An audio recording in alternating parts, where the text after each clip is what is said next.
সুবল আর বিমলের ক্ষেত ছিল পাশাপাশি। সুবলের অবস্থা বেশ ভালো ছিল, বড় ক্ষেত তার, কিন্তু বিমলের ছোট্ট ক্ষেত, ফলনও তেমন ভালো না। যদি আমারও একটা বড় ক্ষেত থাকতো, কত রকমের সবজির চাষ করা যেত। কিন্তু আমার পোড়া কপাল, জমিতে ফলন নেই, দুবেলা খেতেই পারি না, নতুন এক টুকরো জমি কিনবো কি করে? বাপরে বাপ, এই রোদে এতটা জমি কুপিয়ে চাষের উপযোগী করা কি মুখের কথা? সারা শরীর আমার রোদে পুড়ে গেল। ও বিমল ভাই, কি এত ভাবছো গো? আর বলো না, জমিটা দিন দিন অনাবাদি হয়ে যাচ্ছে।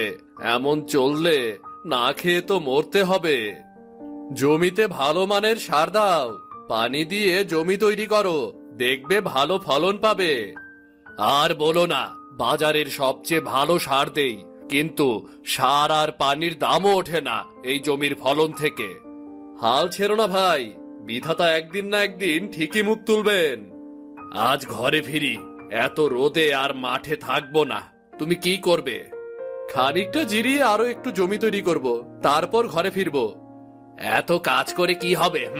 শুধু রোদে পুড়ে কয়লা হয়ে যাবে। ওই কয়লা চেহারা দেখে তখন আর কেউ তোমার সাথে মেয়ে বিয়ে দিতে চাইবে না। বুঝলে? তাই বলে কাজ ফেলে চলে যাব? না না, কাজ ফেলে গেলে আমার রাতে ঘুমই আসবে না ভাই। তুমি যাও, আমি কাজ শেষে পুকুরের টলমলে পানিতে গোসল সেরেই তবেই ঘরে